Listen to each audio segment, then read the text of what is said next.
C'est dans l'amphithéâtre du lycée interdépartemental de Vindoulouse, situé dans le 4e arrondissement de Ouadéli, que s'est tenue le 18 janvier 2025 la deuxième édition du Grand Rendez-vous de la Jeunesse, lancé par le directeur départemental de la Jeunesse à Pointe-Noire, Herman Bergerac Mapa Boukoumou.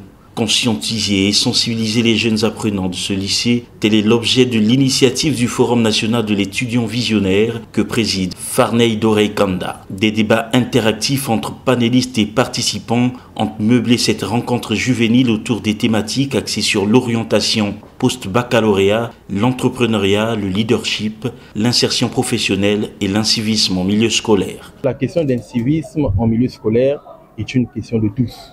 Les parents à la maison, les jeunes et l'État. Nous ne devons toujours pas attendre la solution de l'État, que les jeunes soient arrêtés ainsi de suite, mais avant qu'on arrive à cette dépravation, si on peut les éduquer, les conseiller, mais que ce soit des conversations des jeunes face aux jeunes.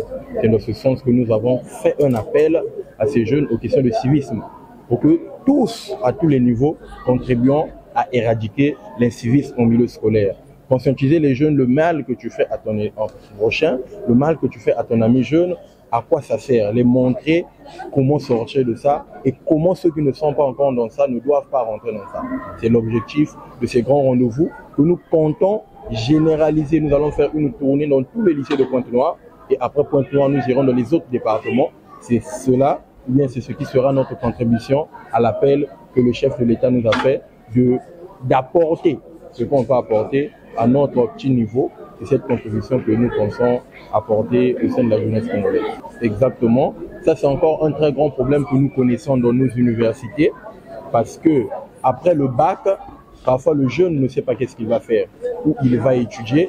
Nous avons aujourd'hui l'université de Nîmes Sassou Nguesso, qui a été inaugurée depuis des années. Nous avons l'Institut Polytechnique de Kintélé qui a été lancé. Nous avons l'université Marien Ngouabi. Parfois, les jeunes, surtout à l'intérieur du pays, n'ont pas ces informations. Les jeunes disent qu'au Congo, il n'y a pas une bonne formation, il n'y a pas des écoles. Nous, on combat cela. Parce que vous voyez, dans l'enceinte de cette école, nous saluons toujours les efforts du président de la République à bâtir ces édifices pour améliorer les conditions de l'éducation en République du Congo. Et vous voyez que les conditions sont en train d'être réunies pour faciliter une bonne éducation aux jeunes. Et c'est pour cela que nous aussi nous sensibilisons. Parce que s'il n'y a pas de l'information, si le jeune ne sait pas quelles sont les filières, bien qu'est-ce qu'il peut faire après le bac. S'il veut être médecin, il ne connaît pas la FSA. Il veut être ingénieur, il ne connaît pas l'NSP. Il ne connaît pas que le génie civil se fait par exemple à l'université de Nîmes Sassou Nguesso. Ainsi de suite, on saura dans une ignorance où on se dira il n'y a pas ça au Congo.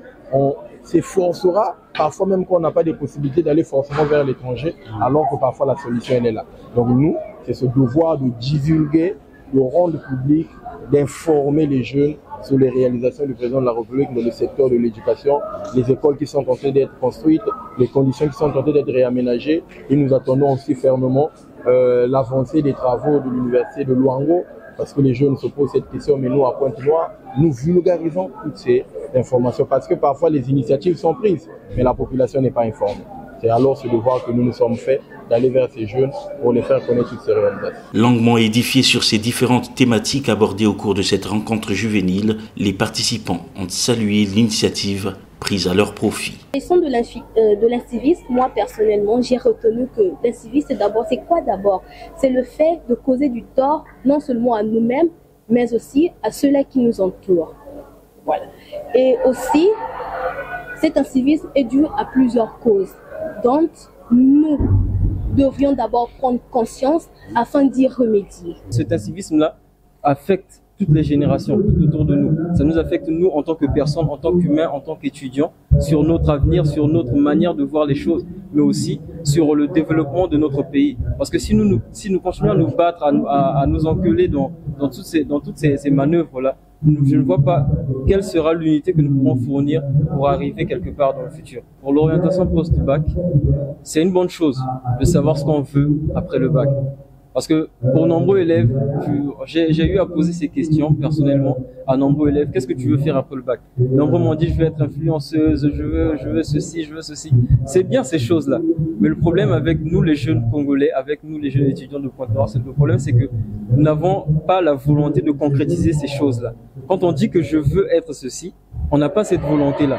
Et la triste réalité, c'est que souvent, quand on donne de l'effort dans ces choses-là, Après, quand on a notre bac, pour aller à cette filière-là, c'est parfois des manœuvres où il y a cette difficulté-là d'apprendre. Parfois, les parents n'ont pas assez de moyens pour nous mettre à l'université et tout ça.